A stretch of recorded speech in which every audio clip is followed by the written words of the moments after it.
Kieran McGivey here with Boxing Bants Ireland, and I'm very happy to be here with Dave Ryan. Dave, we're here in the Europa Hotel, and you just moved to 5-0, if I'm right in saying. You had a nice 6-rounder there.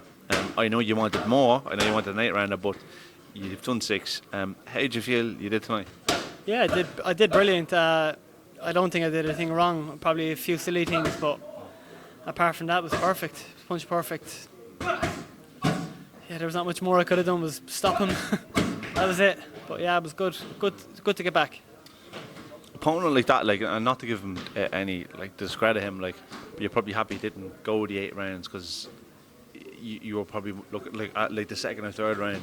You seem to be very much in your stride, No, I would have liked 8 rounds, because it would have kickstarted me that whole lot further. Now, I didn't know a thing of whatever his name is.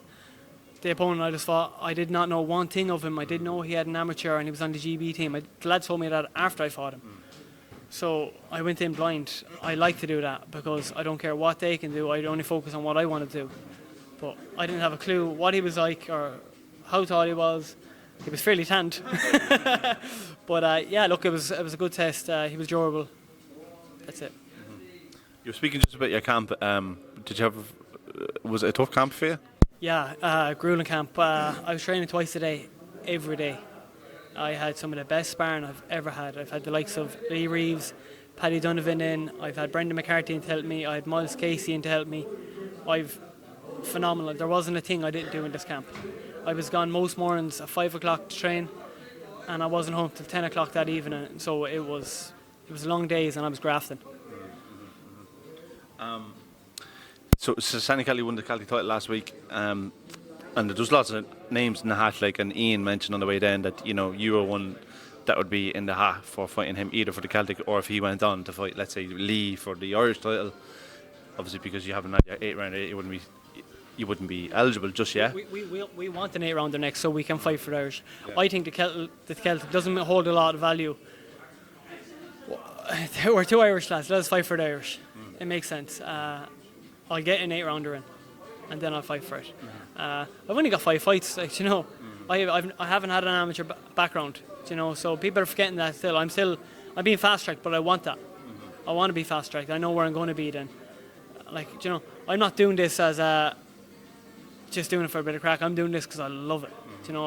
I want to do this. I enjoy it. I'm not doing it chasing money. I'm doing it because it's just what I want to do. If the money comes, it comes. If it doesn't, it doesn't. Yeah. At least if you're 50-50, you won't have to be worried about selling tickets. Yeah. Now, we were offered a fight on the next show in May, is it? No. Yeah, I think so, is it? Are you done with Jay's show? No, there's a show coming up soon. Belfast. The old tall one. We were offered a fight in that, I think. But yes. Yes, yeah. So realistically, it's not a good time. I can't ask people to come up here again in 5 weeks. It's an expensive trip. I've had 50 people come up here today, and every single one of them spent their money on. Some of them even sponsor me. So it's hard enough to ask them to come again in 5 weeks. So if it wasn't in 5 weeks and it was a couple of weeks after it, I would have happily taken it. So yeah. So you must have you come from a kickboxing background, and you look at Jamie from Muay Thai and stuff like that, and your mentality towards the sport, especially domestic level, is different, because you're not thinking about what I find is a lot of time when I speak to a lot of you from that background, you don't seem to be too interested in building a big profile. It's kind of look, let's start having domestic fights now. Is that very much for you now? You're 5-0. You're just ready now to just go in the 50-50. Let me roll. Yeah, look, you can build your name doing them fights too, or you can just fight someone and get the same credit. You're having these 50-50 fights, you're either going to win or lose. It's better.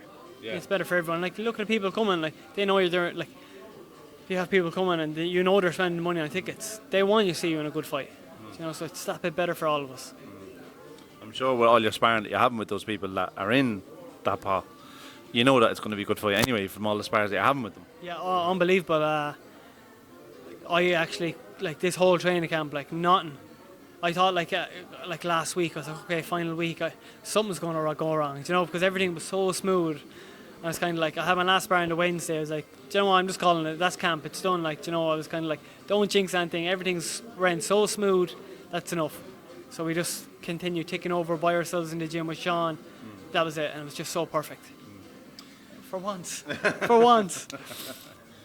Right, Dave, well, it's been a pleasure chatting to you, and really, really hoping and fingers crossed we see you in a big domestic fight next, whether it's for a vacant Celtic or an Irish title or whatever it is. Hopefully we could see you in a big fight. All right, cheers. Very well, man. Thank you.